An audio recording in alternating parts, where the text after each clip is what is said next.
Well, welcome back, all the friends and family of the Malt Shop Memories Cruise. Your virtual cruise host, Jason Venner here, and glad to have you with us today. I'm very excited.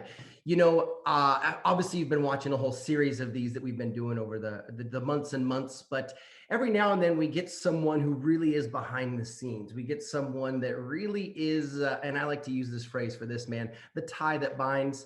We all do a lot of work, but man, I don't know that anybody does as much work on the Malt Shop Memories Cruise as this man and his band.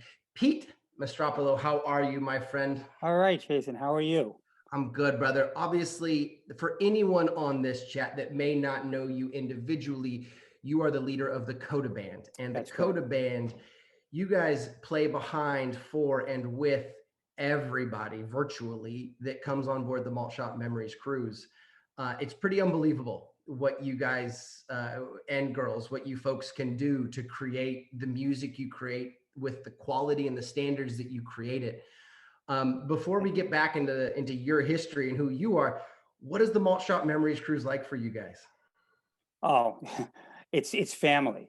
We wait for this every year. We just love it. We've been with the entertainers. We know the entertainers, but it's just become family to us, and we look forward to it every year. Now everyone has to have a different, obviously every artist has a different style. Some of them have been band leaders themselves for years and years. Many of them are used to having their own groups and their own bands behind them. But you're obviously part of that family at this point if they've done our cruise before. What type of unique challenges do you encounter on a Malt Shop Memories Cruise? And again, we're not disparaging artists, but you have to encounter some unique challenges as you work with all these different A-list names and celebrities. Yeah, there were some challenges. I mean, the band is pretty much it. We got it down as a routine Yeah. now. And I'm actually very lucky and happy to have the musicians I do have. They do the homework, and basically, we get the charts, we get what we need to have in advance, and might do work at home. The challenges are going to obviously listening to the originals. We try to make the tunes sound like they were back when they were recorded. And after doing the homework, we once we get out there, we want to make the artists feel like we are their band. So we try to make them as comfortable as possible. Is that, and I'm going to ask a ridiculously loaded question, is it challenging? Or I mean, you guys are all such great musicians in your own right? Every musician that you have in the Coda Band is world class. You really have some phenomenal people, not just musicians, but speaking music as artists, you have some wonderful artists.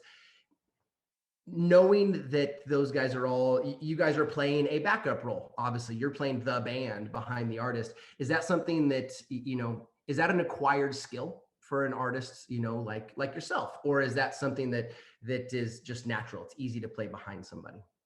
Well, it's a little bit of both. I mean, we have to be able to read charts, so that's the skill. But it's how we take it. Again, my guys. A lot of people will not do the homework. They'll go in there, they'll read the charts, and they'll just play it, perform what's there. Right. We basically, we take pride in what we do. So we go in, we do the homework, we learn how the originals are. I mean, the challenges could be, sometimes these charts are very old charts. I mean, we've had times where somebody's coming and says, yeah, we got a chart for you. And they bring it on a cardboard box with notes on it. And we try to interpret that. But for the most part, we've been doing this a long time now. I mean, at the beginning, It was a challenge learning what this industry, what this industry or what this era of music was like. I think now we pretty much got it down, and it's become pretty routine for us now. I think it's interesting too, because what people may not realize about charts is that a chart has obviously gone through, to your point, they might be years and years, in some cases decades old. And what musicians do is they'll make little notations themselves on charts. And so, where I'm going with this. Sometimes I've seen many charts where they're not just a clean sheet of music. Not anymore. It's got hieroglyphics. It's got years and years of written. Yes, they do. Yes, they do. Yes, that's just correct. And each one is personal to that musician in some cases. So are you you're also trying to read someone else's understanding of that music while, I mean, that's a skill beyond skill. Yes, yeah, yeah, yeah. We've encountered that quite a few times. Yeah. On a normal malt shop cruise, how many artists do you guys play behind? Um, could anywhere between 7 and 10, maybe. It's it is it- it's hard enough. I often find for someone to be ready for their show, right?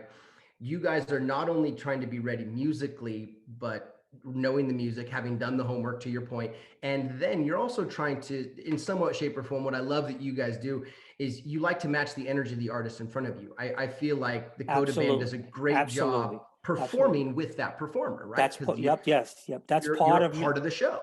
that's right. That's part of making the people that we're playing behind, or the artists we're playing Yeah. behind, feel like we're their band. Like we've Yeah. done this a million times.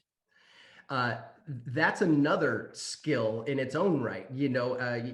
Again, I'm sure you've seen auditioned and played with, hundreds and hundreds, if not thousands and thousands of musicians in your life. And there's a big difference between what would be called a studio musician and a live musician, someone that Yeah, can perform versus someone that can just play.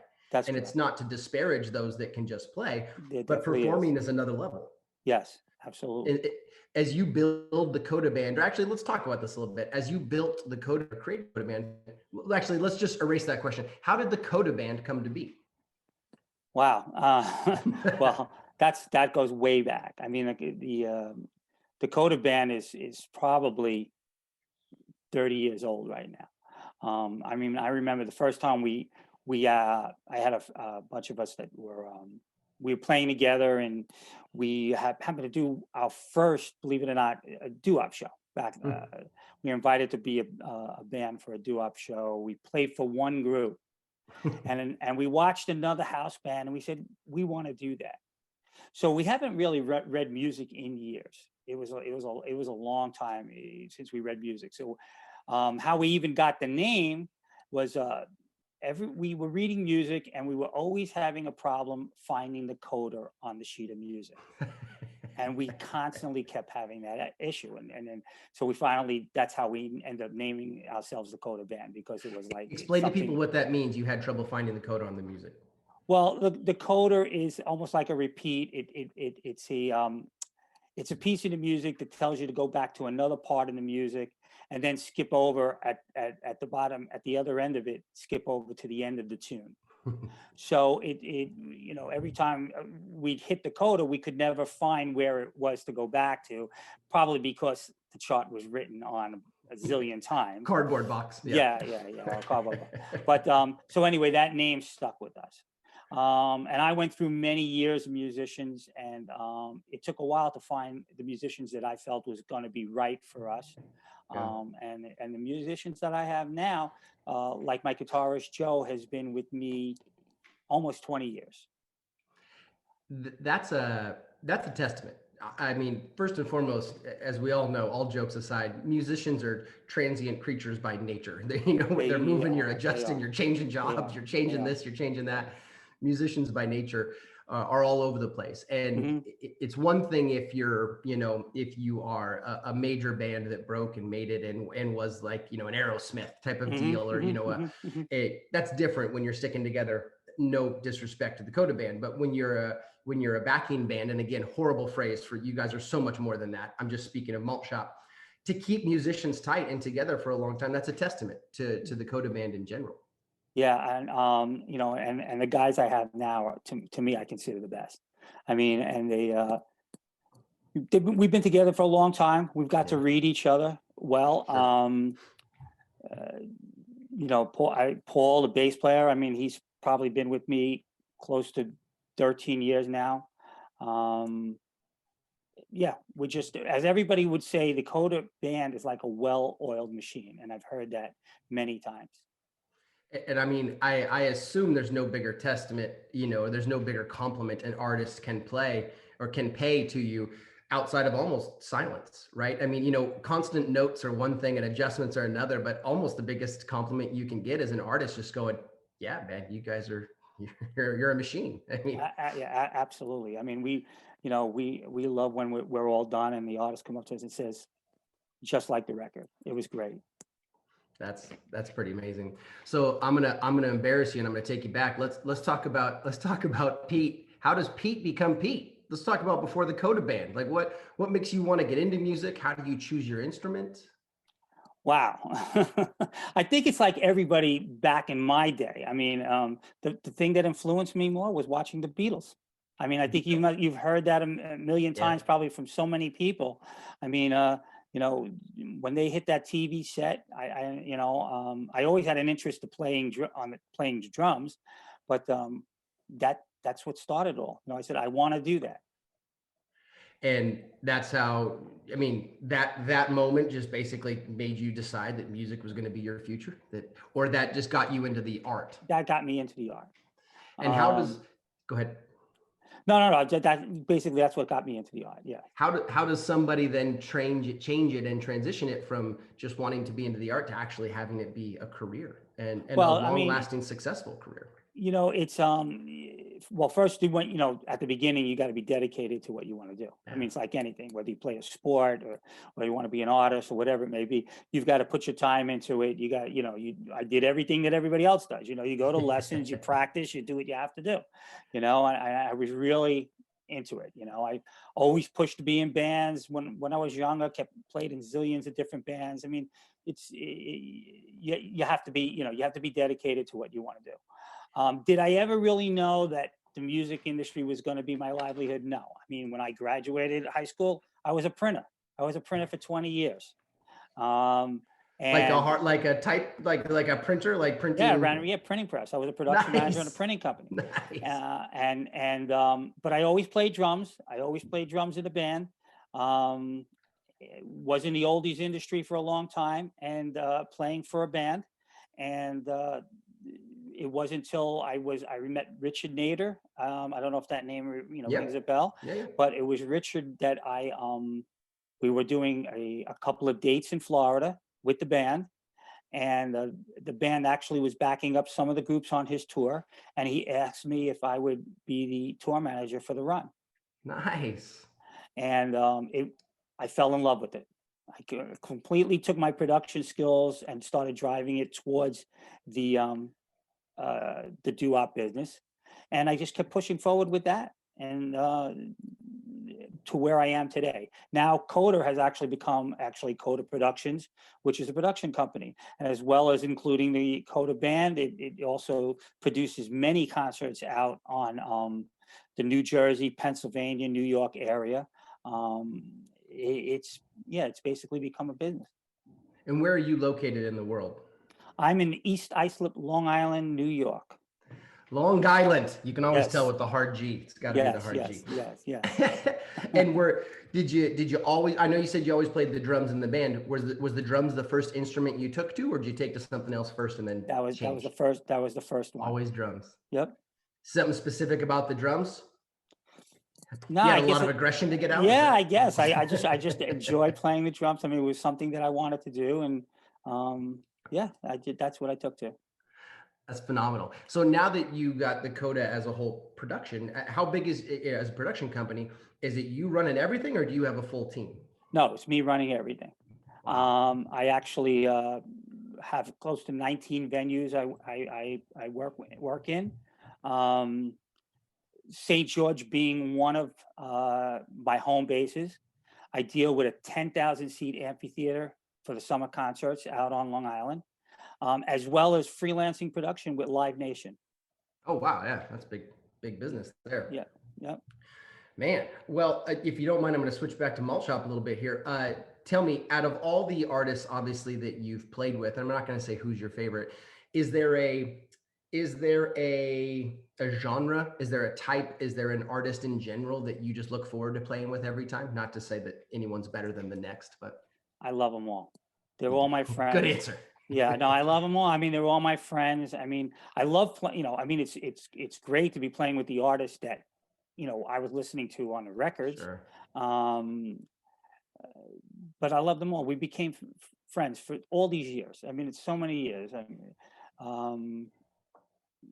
yeah, I mean, I can't pick one out. No, that's totally fair. Listen, I expected that. I just thought I'd toss it and see what we could get.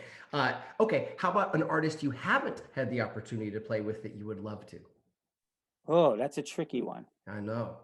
Um, I'll even let you pick the Beatles if you want. yeah, well, that is tricky. There's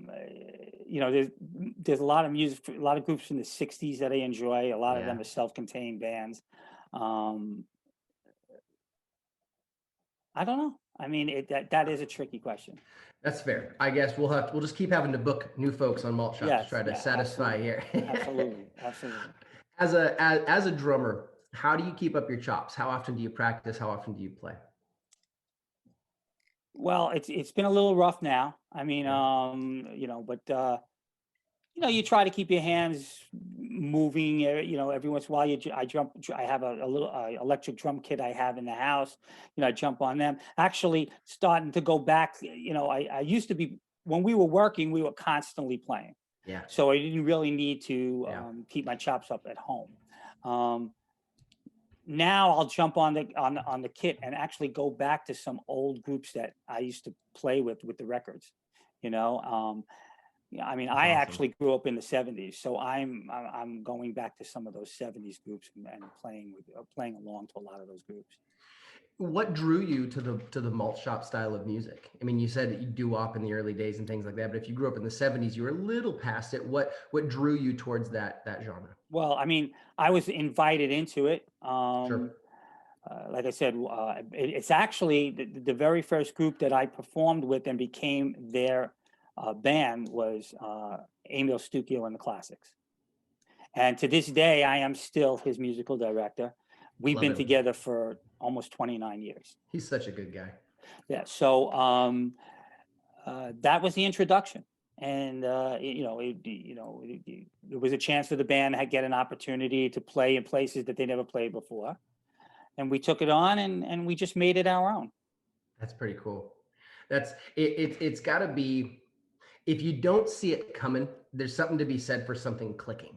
Yes, If you haven't been dreaming of playing that era of music your whole life, not that you do or don't like it, but you haven't been dreaming of that specific genre, and then all of a sudden you play it and you go, wow, I really enjoy this. This is yeah, no, I mean, I knew the records. I mean, sure.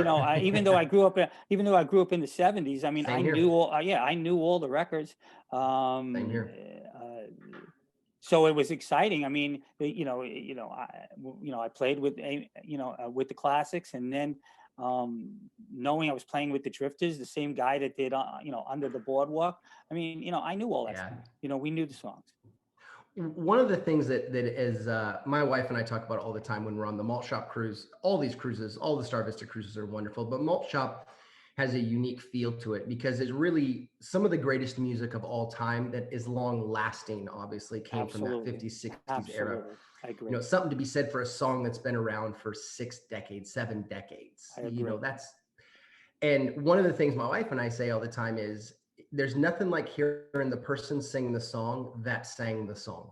Absolutely, There's something to hearing Chubby Checker do the twist. There's something absolutely. about that, Yeah, right? yeah, yeah. Is it ever lost? And I know the answer to this because I know you pretty well, but do you pinch yourself? I mean, does it get lost on you sometimes that what we do? Because we try to keep a level head and we go remind ourselves that these are legends and we're palling around with them, but Yeah, no, I they're know, I know. legends. Yeah, yeah, absolutely. I mean, there's not a day that I can't say. There's not a day that I'm not happy to be with these Yeah. people. I mean, they just, they were the ones.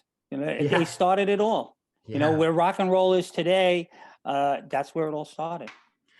I mean, speaking of rock and roll today, actually, that's an easy transition for me. Thank you. Let's talk a little bit about working today. And by today, I mean, obviously, we are 78 months into the pandemic and the Yeah. quarantining. And, I feel like it started about 3 years ago. I mean, I don't know if you guys have had any stage work recently, but, people are just starting to get some social distancing stage work, but a lot of artists haven't been on stage since March, haven't done live performance. That is correct. Yeah, I mean, we had a couple, not much. I mean, it was kept very local. I mean, as Mhm. you know, the Chicklets, which is part of the Malt Shop Yeah. Cruise, we did play in the summer. I did play with the Classics in the summer. But there's not much going on. I mean, in the club bands are slowly starting to work in and doing a little bit of work here, whether they're doing it as duets. We know some, I mean, I can only speak for New York. I mean, the club scene at this point they've actually eliminated the dance floors. Yeah. And what they're doing now, which is interesting, is they've changed the clubs into what they're calling dinner and a concert. Mm. And they took the dance floor away. They can do 50% in the club, and you come in, you have dinner, and you see a band. So that's, I think, what we're going to see coming up and moving forward for a little while until we get out of this mess. Yeah, little social distancing around it. Mm-hmm. And actually, but you just brought up the Chiclets. The Chiclets obviously have been a fun addition to the Malt Shop Cruise, and you know, they're fantastic. Tell us a little bit about how that came to be. How did you decide and bring in that aspect to the Coda Band? Well, the Chiclets, believe it or not, have been with me forever. They go Into Malt Shop, forgive me. Oh, okay, yeah, no, I mean, yeah, because I've had the Chiclets Yeah. even before I met the Classics. When the Malt Shop came together, I thought that group would be a good concept to have on the show. Yeah. So I introduced it to Alan, and Alan agreed, and they started becoming family to the ship. I mean, the people Definitely look forward to seeing them just about every year. There's a lot of talent. I mean, you know, and it also takes you guys, it takes Coda from being, and again, I'm going to use horrible phrases because you know how highly I think of you guys, from just a backing band, and it puts you guys out front in your ability to start playing. You know, the Chiclets can do full, and have done multiple full concerts and things like that. It gives you guys a voice up front, so it allows you to actually not just back or be just musical. It takes you to the next Yeah, the Chiclets is basically, the Chiclets is my project. It's my separate group. Yeah, they're wonderful. They're absolutely a blast. And did you put them together, the ladies together, or did they come as a package? No, we audition the ladies. Now, obviously, through the years, there's been different ladies, Sure. you know, but the collection we have now, Sarah's been with us 12 years. Yeah. And then you saw when Susan came in, she's about 3 years now. And Deanna is the newest addition, which was a great addition to the group. And they're great. Yeah, she's about a year now with us. And actually, I think that's kind of an interesting point. You know, you mentioned you talked to Alan, everyone watching, obviously, Alan Rubens, the executive producer of the Malt Shop Cruise.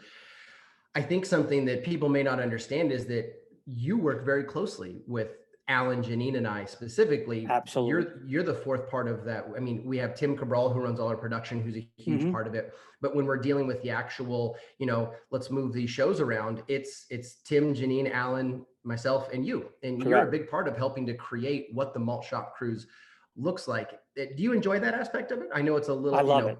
I love this business, so I wouldn't be here if I didn't love the business. I mean, that's what they say to all of us, you know. But yeah, no, I am right now. I feel stiff because I can't work now. You know, there's nothing going on. But I'm sometimes jiggling 6, 7, 8, 9 shows at a time. You know, when I'm putting them all together. And Malt Shop, as you know, we start putting that schedule together almost 6 months ahead of time before we leave. Well, and see, that's when we start to refine it. I mean, and I say this with respect to you, Janine and Alan and I start building almost a year out with the preliminary stuff. And then we don't want to bother you with it until we're at a point where now we're just saying, Pete, can you get from here to here in 3 seconds? That's what the whole thing is. Yeah. Can you move from this band to this band? And people would be amazed, I think, at how many conversations we have where it's the fine tuning of stuff where you're saying to us, well, so-and-so can leave their other rig in that room. And as long as we have 3 production guys to move this set of instruments and help all the time. We laugh all the time. Yeah. Yeah. It's pretty fascinating to see it kind of come together. Yeah. Well, and now obviously a lot of music and a lot of producing is being done over things like this, Zoom. That's got to be a completely new, and I mean, at least it might be fun in that you're, you know, kind of attacking a new challenge within music. What's it like working with artists and dealing with artists through like this, like we are? Well, I mean, from a production standpoint, there's not much going on as far as producing shows right now. Yeah. What we do is, you know, we've been doing some of these videos. musical videos, Mhm. just to keep us, so people know we're still here. Yeah. And that's what a lot of you see a lot of the bands producing. Yeah. Yeah, as we've recently produced one for Bobby, we've produced one for the Chicklets, basically to say hello. Uh, but producing concerts, there's not none of that is Yeah. really going on right now. I mean, believe it or not, I just spent 2 months doing production for dance recitals. That's where I am right now That's where we're because at. yeah, Yeah. yeah, because basically we have as I had mentioned, I work at I have a outdoor venue. Mhm. They figured out, holy geez, I can get my kids to do their dance recitals. So all the dance schools on Long Island rented the amphitheater for dance recitals. So that was the basis of my production for 2 months. That gives you an idea where I'm going right now.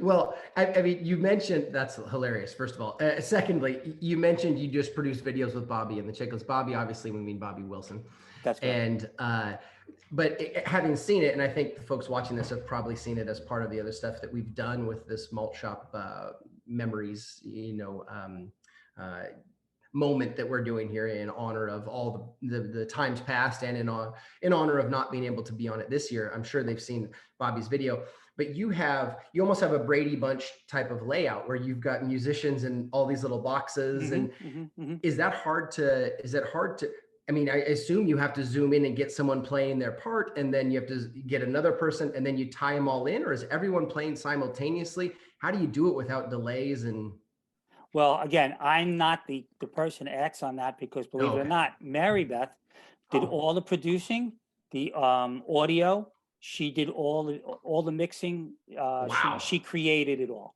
Mary We Beth's the all we champion did here. is record the parts for her. So Mary Beth is the real champ here. Is that what you're telling me? That's right. She's the one. She's the she. It took her quite a while. She's Yeah, very her mind. She's got a very artistic mind. So I watched her spend days creating it to where she wanted it to be. But yeah, she did it. She did all that. and for those people that hear the name Mary Beth and go, I think I know who that is. How might the Malt Shop folks know who Mary Beth is? Mary Beth is that beautiful sax player in our band. That's right. She's the saxophone, the lovely young lady saxophone player in the Coda Band, and what an absolute talent she is. Well, Pete, I really appreciate you taking some time, man. Truly, I know we all have time, but still, we're filling it with other stuff. So it's good to That's fine, catch Jason. up, and it's good to chat with you. Before we let you go, obviously the Malt Shop Memories Cruisers are all tuning into this. So two questions. One, what does the Malt Shop Memories Cruise mean to you specifically? What is it? How Very. does it resonate with you? It's simple. I mean, they're my family. It's family. It's our. It's we can't wait to get together and see each other again.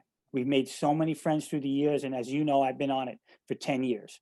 I've been there from day one, Hmm. um, and it's we've made a lot of friends. I mean, we actually meet people now that can't come and see us perform in the parks in New Jersey. That we Yeah. so it's just all friends. It's become family. That's wonderful. And last but not least, do you have a message for all the folks out there? I know everyone watching obviously is we're all going through the same thing here, kind of quarantined and trying to do our best. But any message for all the malt shoppers out there? We miss you all. We want everybody to stay safe and healthy, and we're looking forward to seeing you in 2021. Great message. Pete, again, I appreciate you. Thank you very much for taking the time. For Thank all you, our Malt Jason. Shop memories, absolutely, sir. All the Malt Shop Memories cruisers out there, thanks for tuning in for another great interview. I am your virtual cruise host, Jason, and today I was sitting with Pete of the Coda Band. Whatever you guys do, be safe, be kind, be compassionate to one another, and we'll see you again soon. Stay tuned in. More stuff coming your way. See you later.